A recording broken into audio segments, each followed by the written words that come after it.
Pues hola a todos, bienvenidos a un nuevo vídeo de Jóvenes con un propósito. Como podéis ver, este es un vídeo especial porque, bueno, seguimos con nuestra serie de entrevistas y en este caso tenemos con nosotros a José Luis Fernández, así que no me voy a entretener mucho más con la intro. Y lo primero que te voy a pedir, José Luis, es que te presentes, que nos cuentes quién eres, a qué te dedicas, cualquier detalle que te parezca interesante comentar a los oyentes. Buenos días, Marcos. Pues bien, soy José Luis Fernández, nacido en una preciosa ciudad al sur de España llamada Cádiz, convencido y convertido al Señor en otra preciosa ciudad como es Barcelona, estudiante en otra hermosa ciudad que es Madrid, casado en otra hermosa ciudad que es Salamanca y hoy, pues por la gracia del Señor, vivo en Quintanar de la Orden, provincia de Toledo, donde tengo el sitio de trabajo. Soy comercial en una empresa de calefacción, fontanería. Y bueno, ese es un poco el pequeño recorrido. Muy bien, pues ahora que ya más o menos te conocemos un poco, la primera pregunta que me gustaría hacerte, que le solemos hacer a nuestros invitados, es que nos cuentes un poco cómo conociste a Cristo, que nos cuentes tu experiencia acerca de cómo llegaste a ser cristiano. Bien, pues como he dicho antes, nacido en una ciudad, en Cádiz, en una época donde estábamos saliendo de una dictadura y todavía estábamos al final de la dictadura. Vengo de una familia bastante humilde. Éramos 4 hermanos, junto con mis padres, y en aquellos tiempos era una época difícil en cuanto también económicamente. Pero si a eso le añadimos que vengo de una familia donde mi padre ha sido alcohólico, donde mi abuelo ha sido alcohólico, un hermano de sangre también ha sido alcohólico, tíos, vemos que ahí ha habido bastantes problemas con el alcohol. Y para no extenderme, porque es un poco largo y tenemos el tiempo que tenemos, decirte que con una edad muy temprana, lo que estaría haciendo hoy cualquier joven o cualquier niño que era en esa época, yo creo que iba un poco más adelantado. Y empecé en el mundo a sumergirme en el mundo de las drogas. Pasé en casa de mis padres de un control total y absoluto férreo a una despreocupación totalmente de lo que yo hacía. Entonces me sumergí en el mundo de las drogas y me sumergí, yo creo que intentando llenar un vacío, una insatisfacción que había desde pequeño, una falta quizás, una carencia de cariño, una carencia de amor, no sé, un vacío. Y en medio de ese mundo de la droga donde tú te sumerges y pareces que desde un principio ya vas a alcanzar o vas a vivir en el éxtasis continuo, te vas dando cuenta que no es así, porque el mundo de las drogas, que es como el mundo del alcohol, te destruye lentamente o aceleradamente, pero te destruye.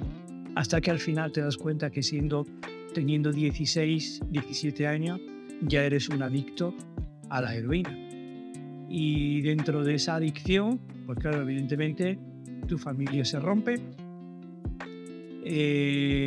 trabajo, estudio, no hay nada que te pueda durar y al final terminas viviendo en la calle, delinquiendo, intentándote quitar la vida porque ves que el futuro es muy negro y te das cuenta que en medio de todo eso tu vacío, desesperanza ha aumentado aún mucho más, lo cual para ti no tiene valor, carece de valor el vivir y prefieres morir.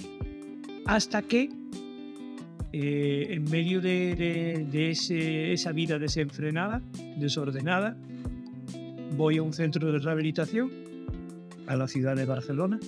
Es la primera vez que salgo, digamos, de Andalucía, y voy a la ciudad de Barcelona donde, gracias a Dios, Dios tenía un plan, precioso, maravilloso para mí, que era poder conocer a Cristo, no como me habían enseñado mis padres.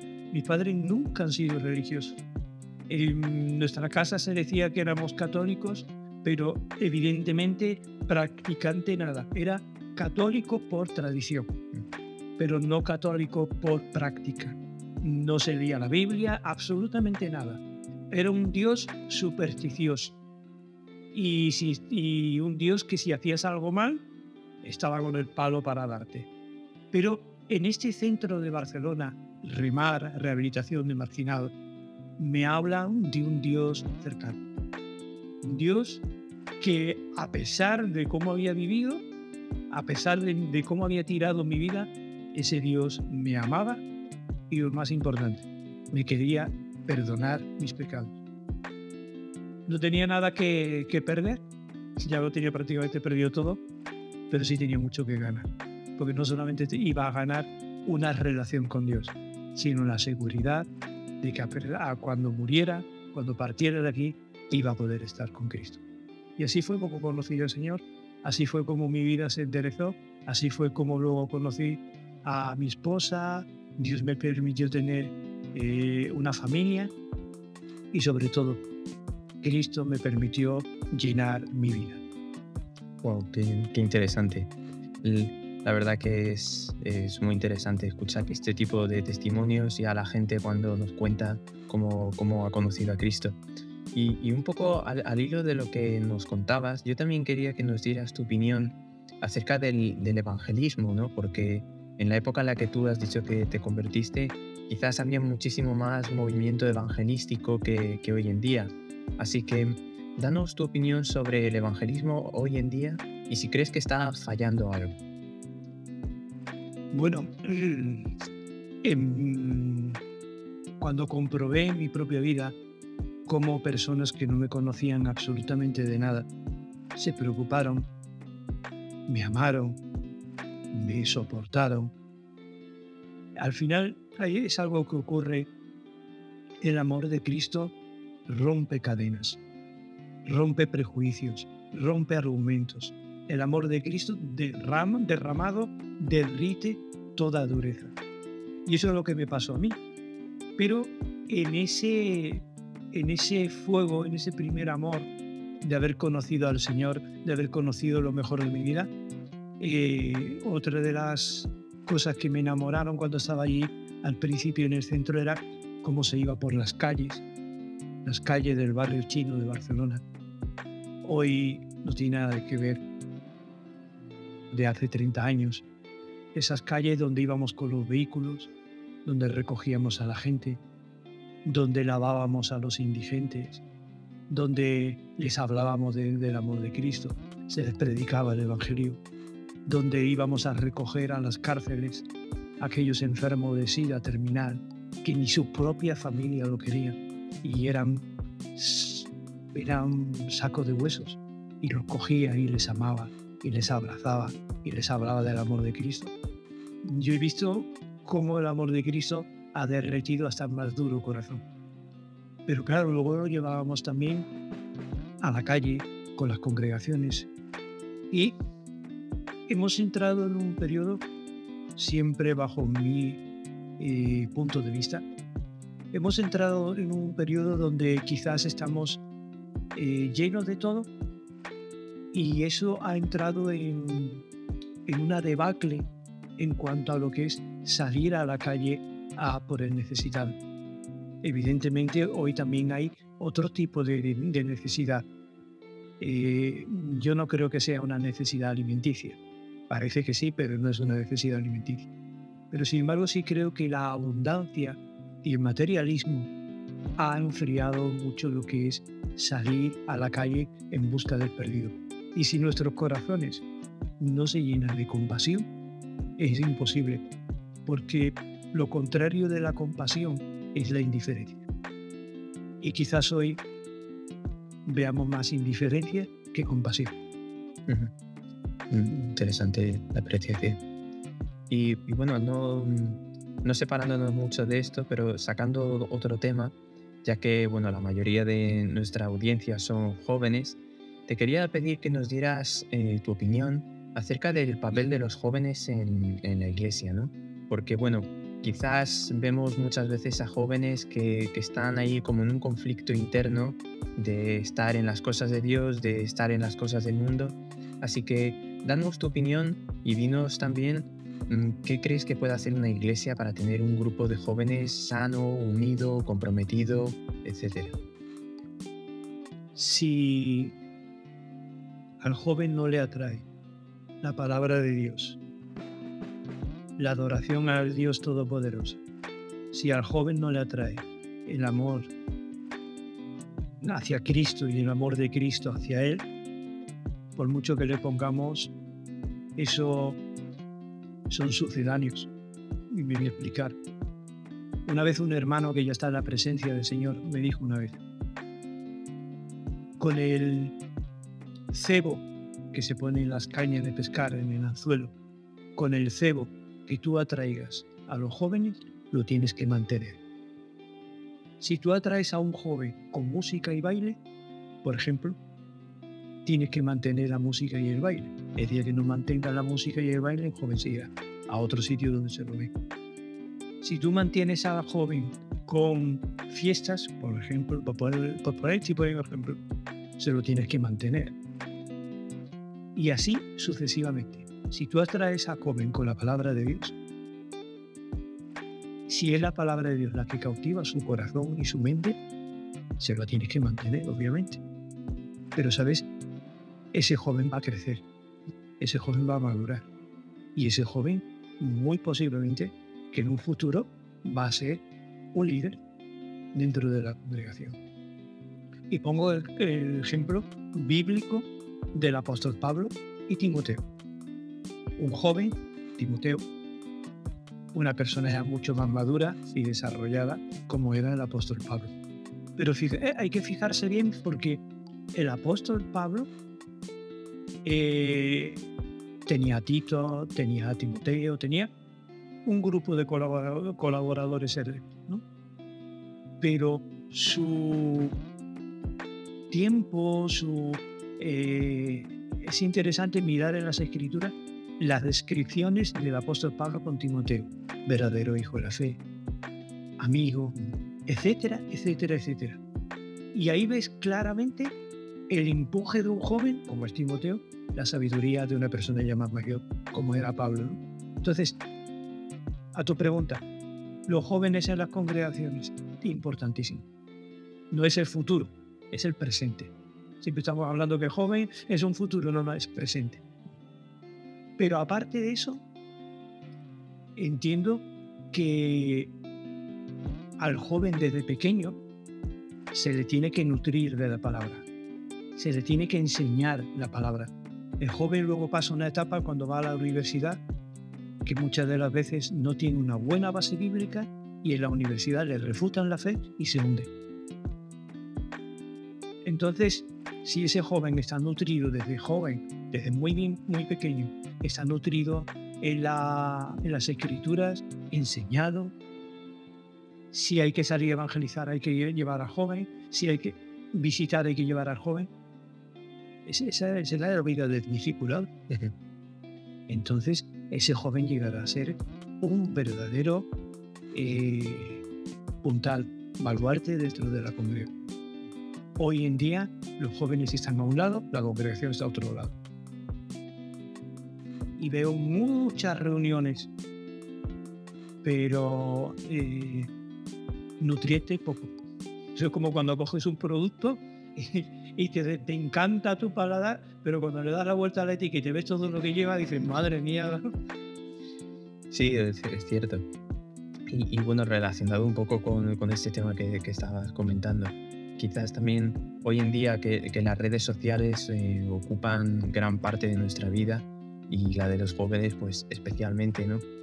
Esto, claro, tiene un lado bueno y tiene un lado malo. Así que, ¿qué consejo le darías tú a un joven cristiano en relación a las redes sociales, las corrientes de pensamiento, las modas que promueve, etcétera? Si nos damos cuenta de cuando yo era joven, que han pasado años, Pero ya no solamente que han pasado años, sino que se ha corrido demasiado, porque hace 30 años el tema de las redes sociales era impensable. Aún el tema del internet había gente que decía que eso era cosa de brujería. Pero se ha evolucionado muchísimo y muy rápido. De tal manera yo me he quedado totalmente obsoleto con el tema de las redes sociales, porque tampoco es algo que me gusta, pero no es algo que le quiero dedicar mucho tiempo. Y no quito su importancia, como también no quito su problema, que puede también ser problemático. Todas las cosas, como decía el apóstol Pablo, son lícitas, pero no todas me convienen. Entonces, los jóvenes tienen una vía de escape ahí, las redes sociales. Y yo abriría ese tema porque es un tema interesante. Si las redes sociales te sirven para comunicarte, me parece genial, fabuloso. Pero muchas veces tienen los jóvenes millones de seguidores, de suscriptores, o como queramos llamarle a eso, pero luego no saben ni tener una conversación cara a cara contigo. Están acostumbrados al anonimato, digamos, de las redes sociales, pero luego en el cara a cara no se está perdiendo eso. ¿Qué ocurre? Las redes sociales pueden ser una herramienta maravillosa. Y yo sé que hay creyentes, hijos de Dios, que están usando las redes sociales para testificar de Cristo. Lo sé, me consta. ¿Qué ocurre? Como todo, es que ahora mismo te vas caminando por la calle o entras en una congregación y todos, pero sobre todo más los jóvenes, están con el móvil que están, yo diría que están casi enganchados. Al final va a tener que haber clínicas de desenganche de móviles, ¿no? Entonces, las cosas a su medida. No podemos olvidar que necesitamos comunicarnos, pero necesitamos comunicarnos cara a cara. Necesitamos a veces confesar nuestros pecados, nuestra falta, nuestro estado de ánimo. Yo soy incapaz, me cuesta hacerlo cara a cara, yo sería incapaz de hacerlo por redes sociales. Entonces a veces las redes sociales nos da como una imagen que no es correcta. Esa es mi opinión, ¿eh? Yo sé que... No, es correcto. Es cierto que muchas veces quizás las redes sociales nos ayudan a mantener una imagen que es la que queremos que otros vean de nosotros, pero no siempre es la imagen real de nosotros mismos. Fíjate, además hay jóvenes que viven de que tú le des al like.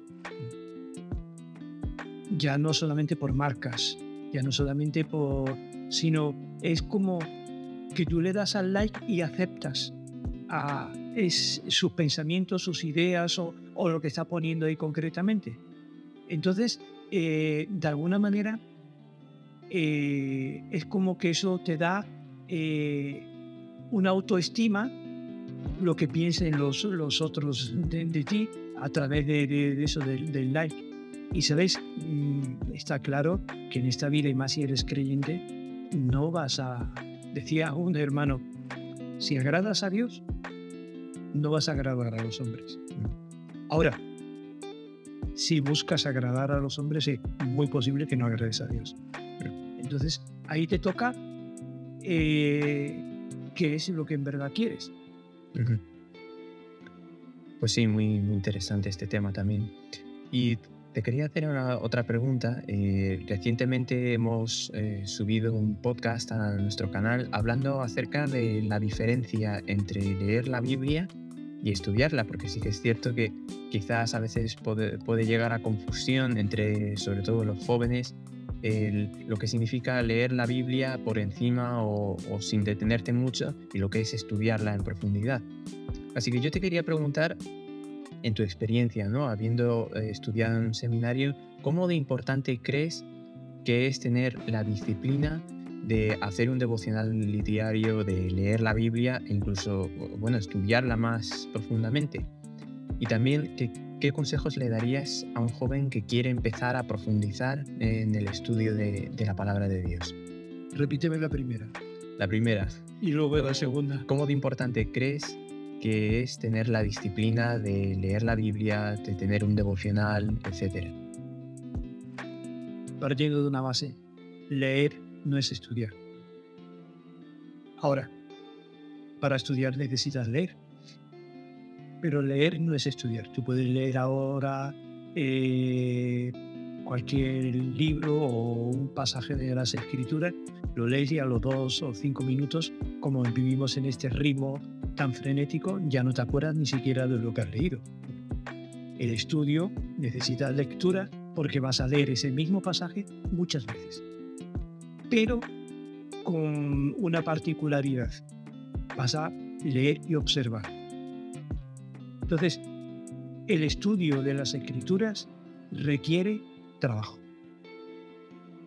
No hay ningún atajo para eso. Por mucho que me salgan libros cada vez más de cómo estudiar en 10 minutos, por ejemplo, eso es contraproducente. El estudio de las Escrituras requiere trabajo. Y aparte de que nosotros vamos estudiando, necesitamos que el Espíritu Santo, que es el verdadero maestro, nos vaya guiando, alumbrando. Porque si tú quieres estudiar la Biblia para llenarte de datos, yo he estado 4 años y me he llenado de muchos datos. Pero realmente lo que yo he sacado en claro en ese estudio es cómo esas herramientas, cuando se han terminado los 4 años, las puedo utilizar. Tú puedes estar un año entero intentándote sacarte un carnet de conducir. Pero en cuanto te sacas el carnet de conducir, es cuando tú solo lo que te han enseñado lo empiezas a poner en práctica. Y te vas a dar cuenta que no conduces igual que como estabas antes en la autoescuela. Pues eso es igual. 4 años estudiando. Nos han dado de todo. Pero ya luego me ha tocado a mí coger una parte, esas herramientas, y ponerla en práctica. Si no hay estudio de las Escrituras profundo, nuestra fe es débil. Si hay un estudio profundo, no quiere decir que vamos a seguir, pero van a venir diferentes acontecimientos a nuestra vida cristiana, porque la vida cristiana no está ajena de problemas. Hay más que cuando no lo eres, pero tienes una base sólida donde puedes moverte. Entonces, ¿por qué es importante el estudio profundo? Estoy dando un poco así una... Sí, puedes extender. Si tú ves que me cortas, sí. No, es... ¿Por qué es importante? Primero, puedes combatir las falsas enseñanzas, los engaños. Hoy, en el Internet, escucho por mi trabajo, a veces tengo mucho tiempo conduciendo y voy poniendo mensajes.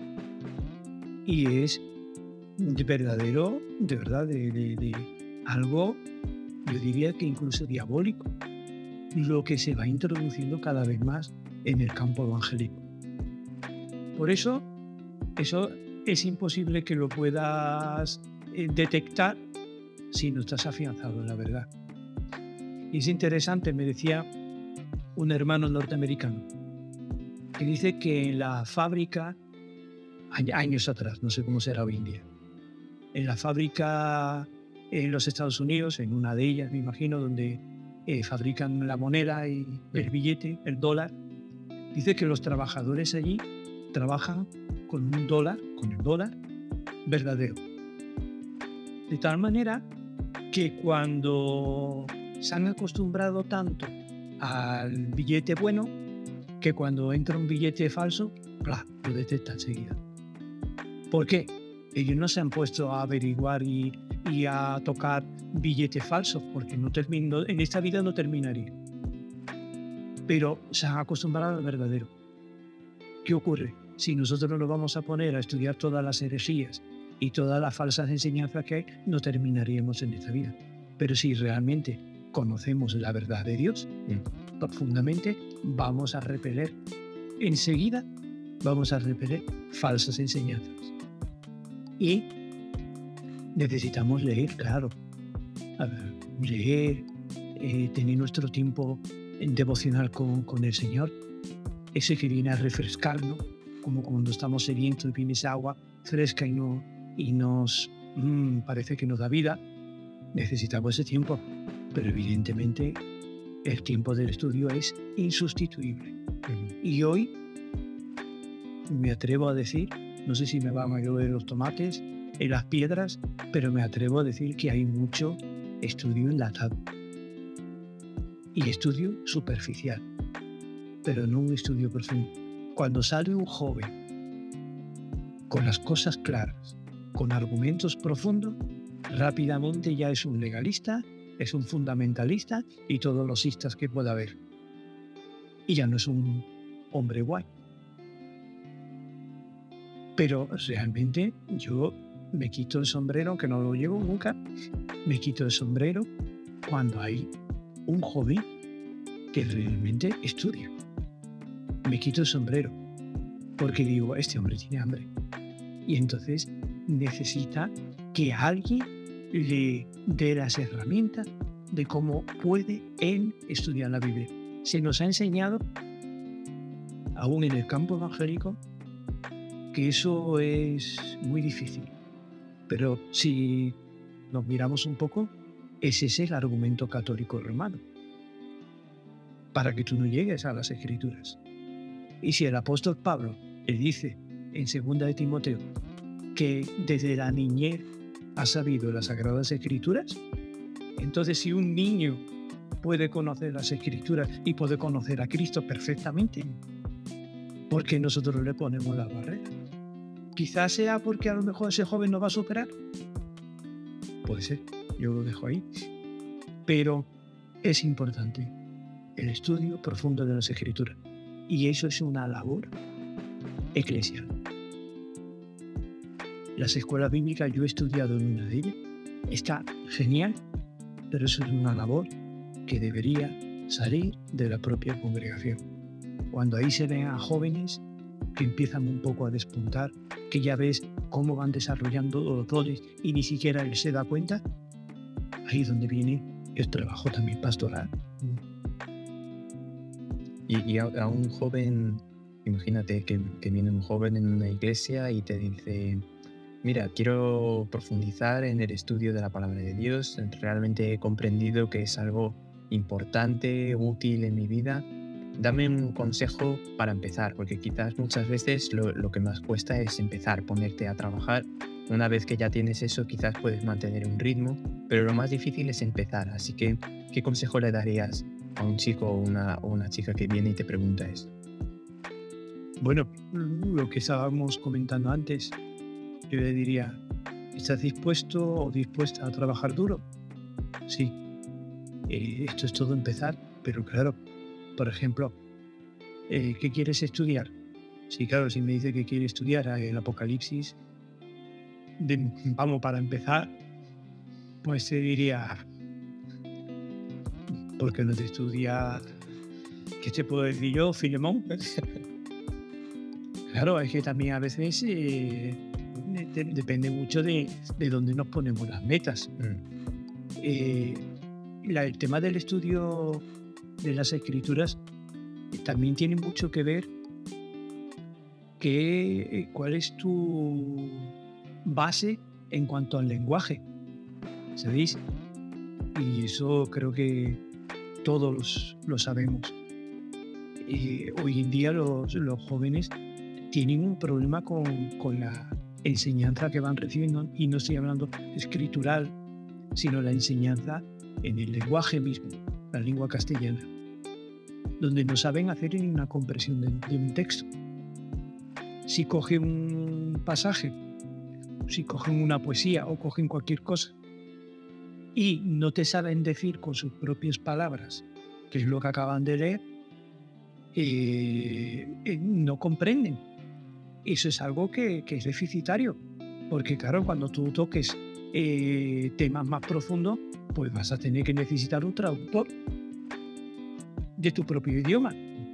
Para el estudio de las escrituras en tu idioma, evidentemente, yo soy español, el que manejo es el español y no me voy a poner a estudiar en inglés.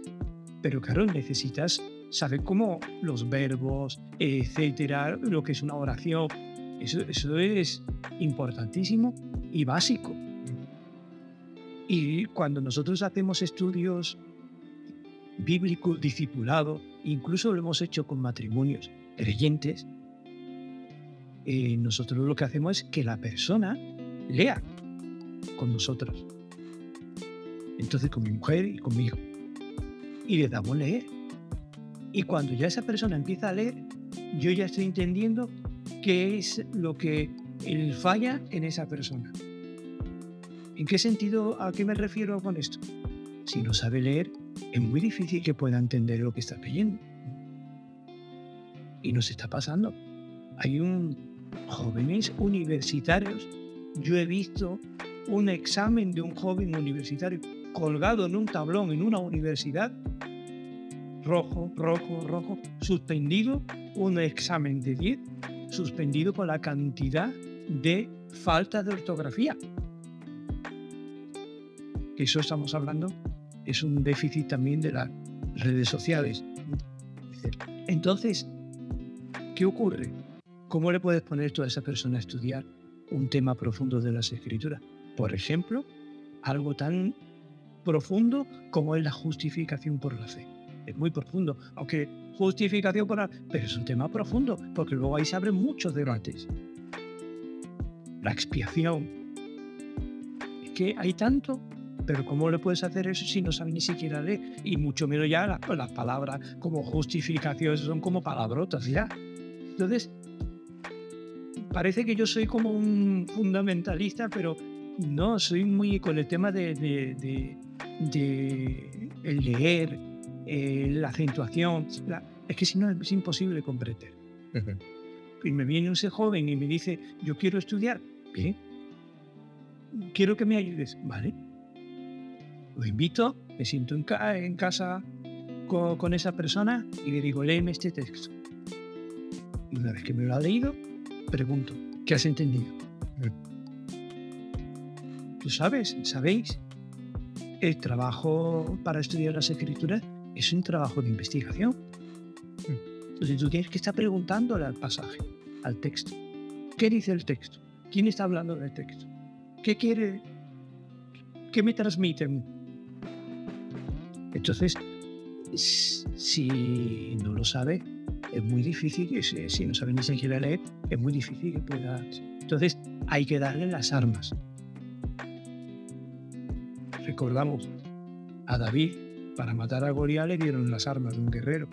Y David no podía dar ni un paso adelante, porque era pequeñito y le metieron un escudo y no sabía. David al final mató a gigante por la gracia de Dios, pero con su arma. Pero le dieron unas armas que no podía. Luego ya más adelante sí. Pues ya luego más adelante cogió la espada, tal. Pero en ese momento él no sabía. Entonces hay que darle las armas al joven poco a poco.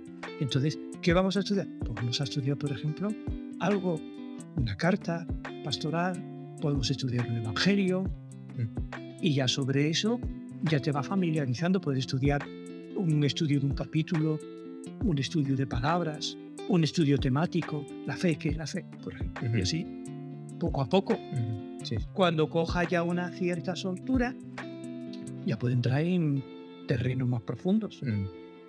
Y así, cuando empiezas a bucear, no te meten a 200 metros, sino te van metiendo en poca profundidad para que vayas soltando, vayas aprendiendo, etcétera, etcétera.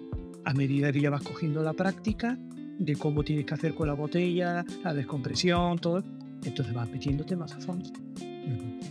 No sé si... Sí, no, es interesante porque quizás a veces también la idea que tenemos del estudio bíblico es como que es algo muy profundo, que es algo muy denso, pero quizás nos olvidamos de que la base de cualquier estudio, sea de la Biblia o de cualquier otra cosa, es leer bien y comprender lo que lees. Y relacionado con este tema también, un poco para ir cerrando, em, déjame una recomendación de un libro cristiano que le regalarías a alguien o que te ha marcado personalmente o que mientras estudiabas algún tema en específico dijiste, guau, este libro es muy interesante. Bueno, hay muchos, pero no voy a dar ese famoso libro teológico. Quizás soy más sencillo para eso. Pero a mí, si hay un libro que he leído varias veces y de esas varias veces que lo he leído, se me ha escapado alguna lágrima. Yo soy me encanta la vida de las biografías de los misioneros. Yo recuerdo cuando eh, en casa hacíamos el devocional familiar, así como familiarmente, mi esposa, los hijos. Y recuerdo que teníamos un día que poníamos biografías de misioneros. Y raro era el día que yo no terminaba llorando, quebrantado por la vida para mí, héroes. Esos son mis héroes. Personas que han padecido y han sufrido de todo y lo han hecho con el fin de llevar el Evangelio donde Dios les había llamado.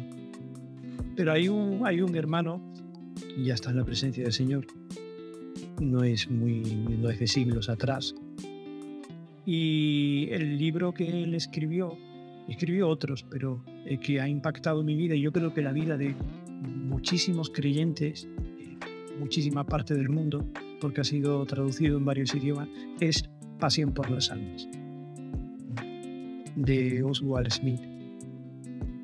Y bueno, un pequeñito resumen de ese libro. Este hombre, desde muy pequeño, quería ser misionero.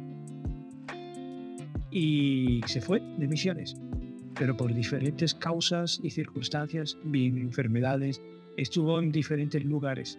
Nunca cuajó como misionero. Entonces se tuvo que volver a su país, los Estados Unidos. Bueno, al principio Canadá, luego los Estados Unidos.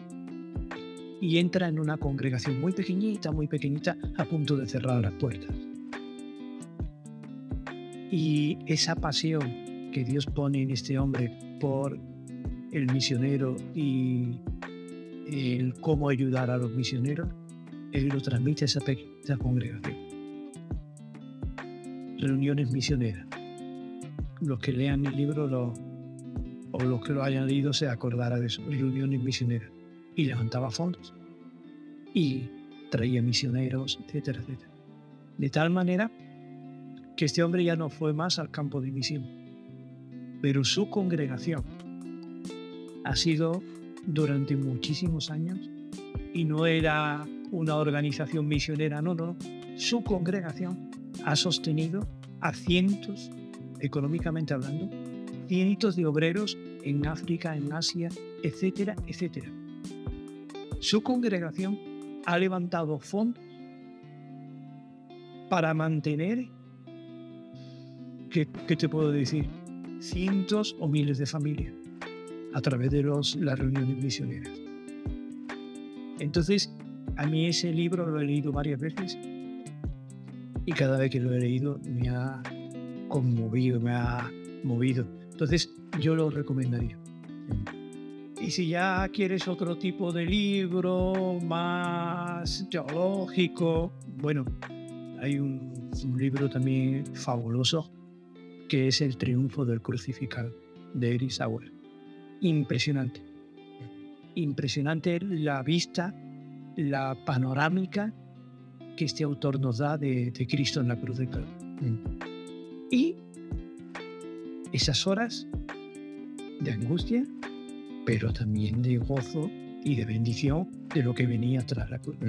El triunfo crucificado.